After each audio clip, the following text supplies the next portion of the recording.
Assalamualaikum warahmatullahi wabarakatuh. Baik, di sini saya akan membahas tentang materi klasifikasi.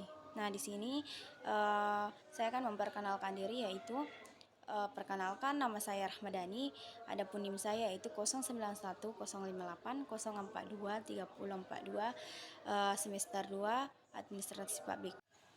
Macam-macam klasifikasi data. Yang pertama itu klasifikasi data bersumber data. Yang pertama itu data internal, yaitu data yang bisa diperoleh langsung dari suatu organisasi atau tempat berlangsungnya penelitian itu. Nah, contohnya data karyawan dari sebuah perusahaan dan mengenai kepuasan pelanggan suatu perusahaan. Yang kedua yaitu data eksternal. Nah, data itu data yang diperoleh dari luar organisasi maupun tempat di mana penelitian dilakukan.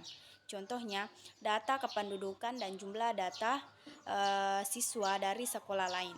Kedua yaitu klasifikasi data berdasarkan cara memperolehnya. Yang pertama, data primer. Nah, data yang didapatkan dan dikumpulkan secara langsung dari objek yang sebelumnya telah diteliti oleh suatu organisasi ataupun perorangan. Adapun yang kedua yaitu data sekunder. Nah, data ini adalah data yang bisa kita dapatkan dari sumber lain yang telah ada sebelumnya.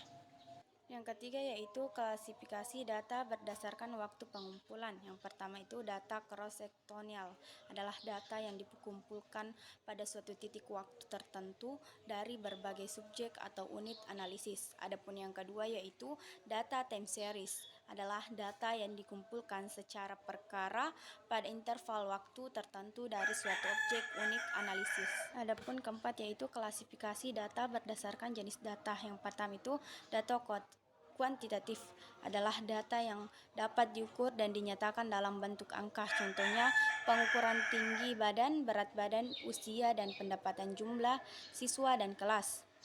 Adapun yang kedua itu data kualitatif, adalah data yang menggambarkan karakteristik sifat atau atribut suatu objek yang tidak dapat diukur dengan angka.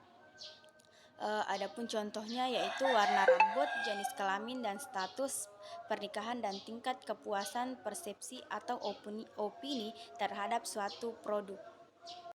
Yang terakhir yaitu klasifikasi data berdasarkan sifat data. Nah, yang pertama itu data diskrit, yaitu jenis data kuantitatif yang hanya dapat mengambil nilai-nilai tertentu dan biasanya merupakan bilangan bulat. Nah, contohnya anak dalam sebuah keluarga dan jumlah mobil yang dimiliki oleh seorang individu. Nah, adapun yang kedua yaitu data kontinu, adalah jenis data kuantitatif yang dapat mengambil nilai apapun dalam suatu rentang atau interval tertentu. Nah, contohnya yaitu tinggi badan seseorang, berat badan, waktu yang dibutuhkan untuk menyelesaikan sebuah tugas, dan suhu suatu tempat. Sekian dari saya. Wassalamualaikum warahmatullahi wabarakatuh.